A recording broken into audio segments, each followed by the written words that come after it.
In 1940, the United States military recognized the need to build its forces, and Kansas was determined as a prime location for new units. Since Wichita had the necessary facilities and a pilot training center, local leaders urged state officials to consider their city as host for the new squadron. Wichita was selected, and Paul Flannery, a Wichita resident and pilot instructor, was appointed as the commander and began recruiting. On August 4, 1941, the 127th Observation Squadron was federally recognized with 110 sworn-in members. Training started immediately due to a scheduled activation 3 months later. The activation notice was delivered October 8th, and the unit needed to report to Sherman Field near Fort Leavenworth October 13th. Before departing, a committee of member and civic leaders received 85 designs for the squadron insignia, and the Flying Jayhawks were born. According to Flannery, the Jayhawk represents the state of Kansas, since the state is known as the Jayhawk State. The bird perched atop the clouds indicates aviation and being in the air, which applies to this squadron, he said. Also, the presence of the helmet and goggles adds to this impression. The observation angle is indicated by the binoculars hung around his neck. It would train us each time into the new airplane. And of course, at the beginning, back in the 40s, they didn't have that set up, so all of our training was hands-on at the time. After 3 years of training, 12 different bases, 3 changes of command, and having been renamed the 127th Liaison Squadron, the unit left Los Angeles aboard the USS General John Pope on November 8, 1944, to support the British Army, performing duties such as communications, aerial photography, and reconnaissance from the beginning of its Burma offensive and continuing throughout the invasion of Rangoon. As World War II ended, orders came through to deactivate the squadron on November 15th, and the Guardsmen returned to the U.S. After World War II, they come back and they organized into different groups. The fighter group was was separate. They had what they called utility flight, which was the C-47s, the B-26s, and the L-5s and those types. L-5s was used mostly for the people that didn't fly the big airplanes to get their flying time and the flying pay. That program has never changed. The unit reorganized in September 1946 and was redesignated the 127th Fighter Squadron with the P-51 Mustang as its main aircraft. The unit quickly grew to 250 guardsmen, including 2 full-time personnel. Gary Kortner's father, Warren Kortner Jr., joined the unit when the new aircraft arrived. My dad graduated from East High School in 1939. He was at Wichita State University in his second year when World War II broke out.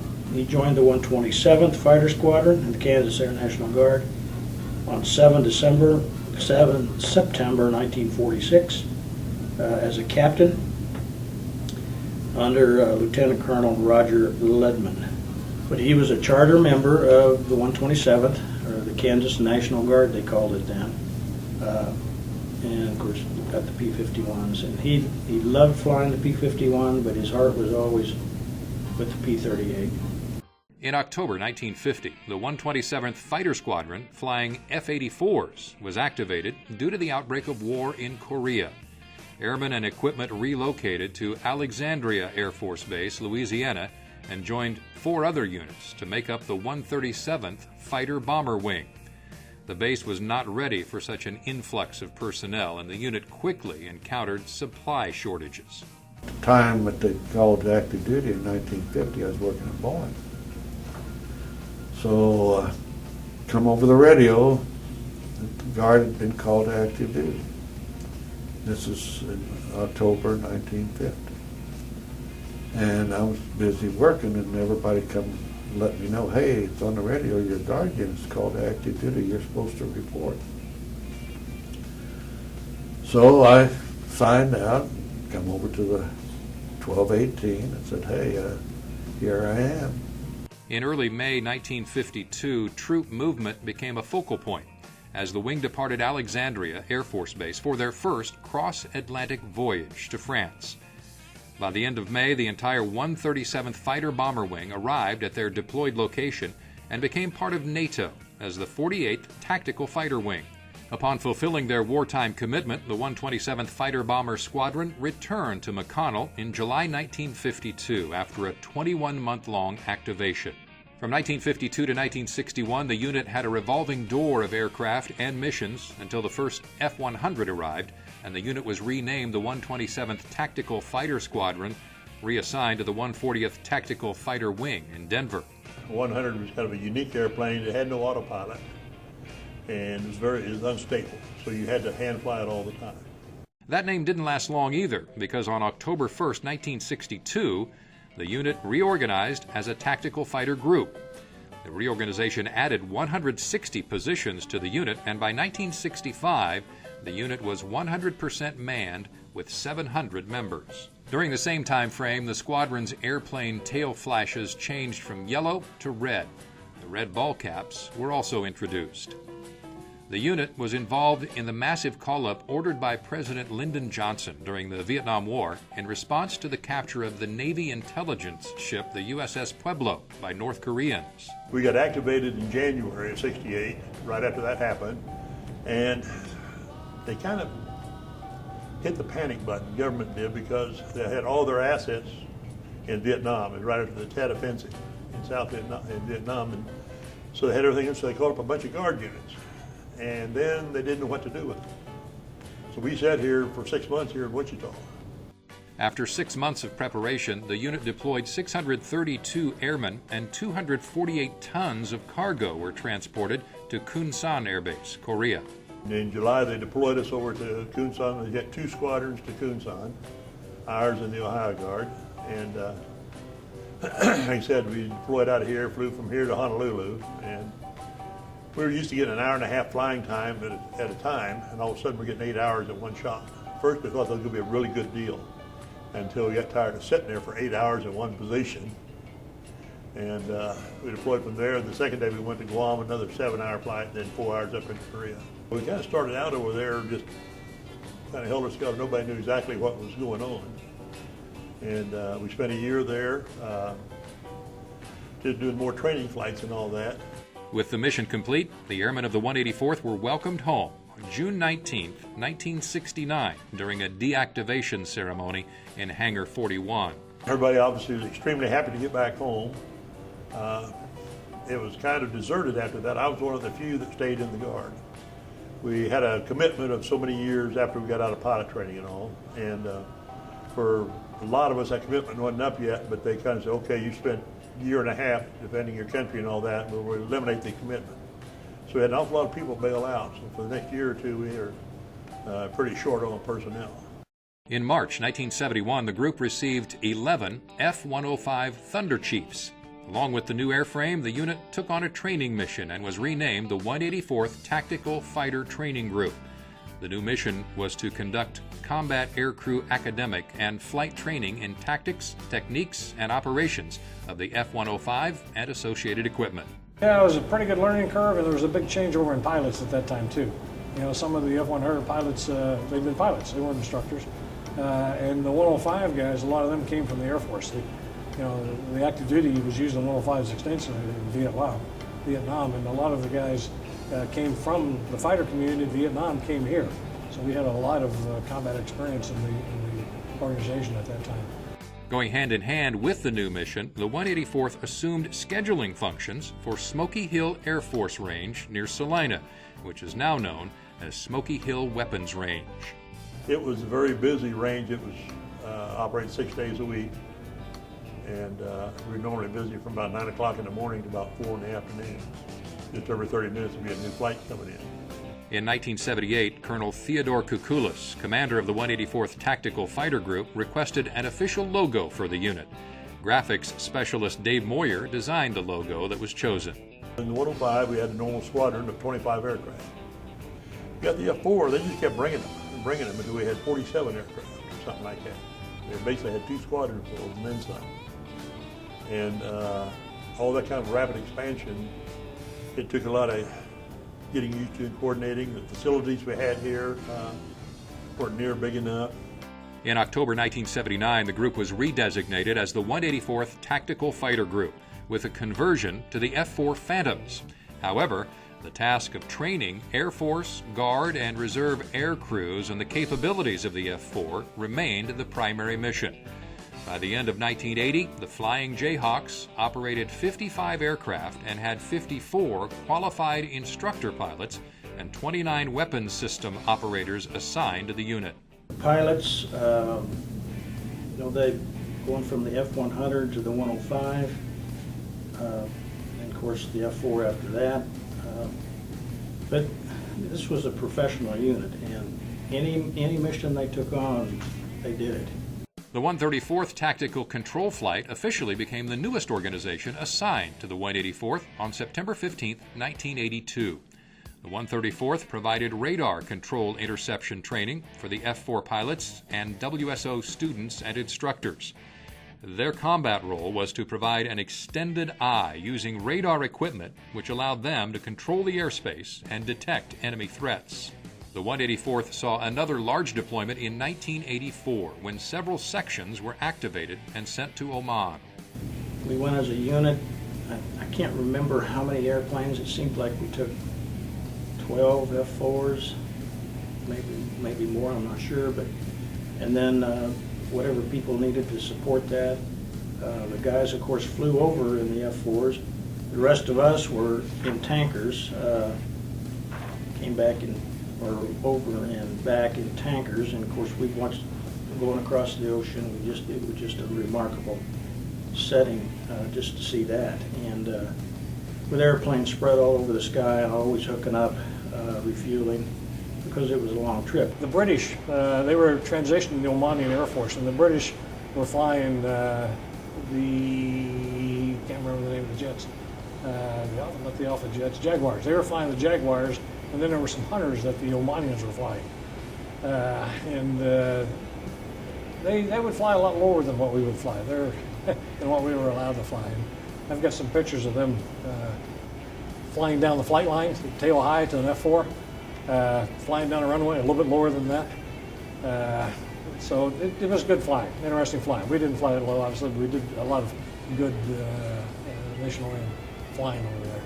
In January 1987, the announcement was made that the 184th Tactical Fighter Group would convert from F-4s to F-16 Fighting Falcons. After 3 years, the day finally came when the 184th Tactical Fighter Group watched the last F-4s depart McConnell Air Force Base. Going from F-16s to B-1s, the history of the Guard here in the fighter community was long and storied. I mean, we were a very large Guard unit, long history. The weapons school was here. And so when I came here, they told me that I'd be flying F-16s till I retired, and that was great for me. So probably in 91, 92 time frame, when we started hearing these little whispers that they were going to convert us from F-16s to B-1s, I was one of the many who just dismissed that as a rumor and a fable, because no one would ever trade in 72 F-16s for 10 B-1s. First significant change for the wing, we lost a lot of full-time personnel, was our F-16 to B-1 transition. So we lost a lot of maintenance guys, again, as we downsized our full-time force going from F-16s to B-1s. But that's when we stood up our cyber and started standing up our intel missions. The conversion meant that very few people were qualified to maintain and fly the new planes. The two airframes were totally different in terms of aircrew, flying techniques, maintenance requirements, and much more. It was a completely new mission, and since the 184th was the first of its kind, there was little guidance for the road ahead. The conversion from F-16s to B-1s was even more of a challenge from a maintenance perspective because of all the back shops and all the things that were actually the jobs that were eliminated. And a lot of sadness there, a lot of people that retired sooner than they wanted to do. And although I did not realize the challenges that leadership had to make that conversion and try to take care of people, I was too young and mostly just concerned about what I was going to do and how it affected me. But it really did impact the whole unit, with hundreds of people being impacted. And I was to find out later with follow-on conversions as a leader just how difficult those people problems really were. Uncertainty and disappointment caused many to leave, and the unit's strength nearly dropped too low to effectively perform the mission, and retaining guardsmen became a major problem. As a countermeasure, the recruiting and retention team worked extremely hard to bring the number of guardsmen back up, very similar to the efforts of airmen in the 50s. Up into the 50s and 60s and 70s. Various periods of time we had to do a lot of recruiting, and every person was a recruiter. We were giving a list of career fields that needed to be filled, and some paperwork, and said go out and anybody that your neighbors, cousins, uncles, anybody you can find, sign them up. On October 1st, 1995, the bomb group was upgraded to the 184th Bomb Wing. The wing was also assigned to the Air Combat Command. Now, instead of having students that come here to train, we're actually training to go out and do the mission wherever it might be called, literally around the world. And of course now we have ORIs, we had real world exercises that we didn't have before in the training mission. And people really rallied around that. The Flying Jayhawks were once again best in the business. Perhaps that's why it came as such a shock when, in June 2001, the Air Force announced the B-1 fleet would be decreased from 90 airplanes to 63, and that all Air National Guard B-1 units, including the 184th, would lose their missions and possibly blend with an active duty wing or shut down altogether. Literally, it was a kind of a no notice, and of course the word that we got was that the unit was going to be closed with basically 90 days notice. With rumors circulating, leadership wanted to make sure that as much information as possible was shared with the wing. One of the things that I pledged to do was just keep people informed. I was going to, as much as I could legally, to tell them what I knew when I knew it. So we had lots of communication that went on, meetings in the hangar, in the thing, just to keep people informed along the way, and I think that helped. With flying part of the culture of the 184th, losing aircraft could have been tough on the morale of the airmen. Was that difficult? Yeah, it was. With all the flying history that this, I mean, if you just look around the Jayhawk Roost here, you see flying. But I think the thing that is most significant is how people once again maintained good camaraderie, esprit de corps, and they focused, it was more that you give us any mission, we're going to succeed. News came down from Washington that lifted everyone's spirits. We did fight to keep the unit open, and we wanted to keep the B-1s. We were unsuccessful in doing that, but we were successful in keeping the unit open and charting a course to new missions, which was tankers, and then the intelligence mission, and all the things that kind of came along with that. In a ceremony September 16th, the unit was formally recognized as the 184th Air Refueling Wing.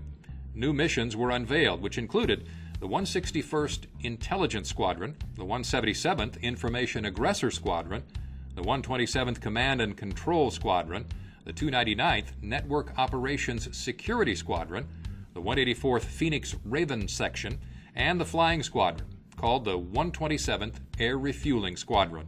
The wing spent the next few years building the new missions from scratch. Many aircraft maintainers and aircrew members traded their wrenches and flight suits for computer network equipment. Buildings were knocked down and new ones were built in their place. Others were remodeled to accommodate the new squadrons. As the wing has transitioned, we've always kind of been on the leading edge, which is kind of the bleeding edge also. So we were really one of the first missions, or one of the first units in the Guard that had transitioned to a cyber mission. So as we stood up our Network Operations Squadron, we started that in 2002. Well, that was our first dipping the toe in the water of cyber.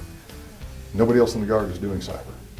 We had our combat comms out there in complex, but cyber was a new thing. So again, we've always been kind of on the leading edge. So it's been painful in that respect, but as every Guardsman or every Guard unit can probably say, we rolled with the punches. We transitioned, guys worked hard, and they made every mission we've had a success. On Friday, May 13, 2005, the Base Realignment and Closure Commission recommended the 184th transfer all 9 of their KC-135s to the 190th Air Refueling Wing in Topeka. With that decision, the wing was projected to lose their flying mission altogether in 2007. Despite the disappointment, they remained dedicated to excellence. From my perspective, it's been a huge advantage to us to continue to change mission sets because we've been forced to go out and develop new leaders with different skill sets. We don't need to rely on a single aircraft operator type career field to be the leaders of the wing, to be the leaders of our squadrons. We're so diverse that it doesn't matter what AFSC we have. We need to develop a leader.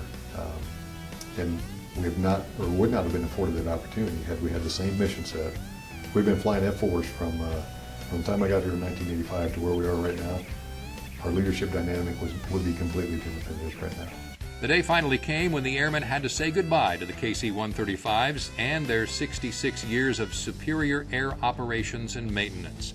A ceremony known as the Salute to the Flying Jayhawks was held September 8th to honor and remember the flying years and welcome the age of information dominance. During the event, the wing changed its mascot from the Flying Jayhawks to the Fighting Jayhawks. Following the events, the wing converted to the 184th Intelligence Wing, the first intelligence wing in the Air National Guard. 3 C's that we provide as a Guard unit: continuity, consistency, and credentials. We always have people here that will be in a mission set for a long time. And again, they're devoted, they're committed to the mission. So yeah, it doesn't surprise me. You walk around and we change a mission, and guess what? We have distinguished graduates out of the next tech school. Over time, the wing adopted the motto, "Many missions, one team." It no longer had one focus. No matter, the airmen of the 184th Intelligence Wing rose above the challenges and completely revolutionized their operations. Whether it was intelligence, cyber warfare, network operations, close air support, or bomb range operations, the Fighting Jayhawks soared high and to this day continue to climb. Whatever mission it was that they needed to do, whether it was B-1s, whether it was tanker, storing bombs, being a computer hacker, whatever it was, people just not only did it, but they did it well. They've always done extremely well at transitions. They've always, taken a lot of pride in what they are doing and how they do it. And I think really just pride in the ownership of the mission and pride in the mission is what I've seen of the unit throughout the transitions. They hit the ground running and want to be the best, and in my mind come out to be the best after all the transitions. This is a great place to work. I wouldn't have had my sons come out here to work if it was not a good place to work, if it's not a great environment, if it's not something that is positive for the community, positive for the nation.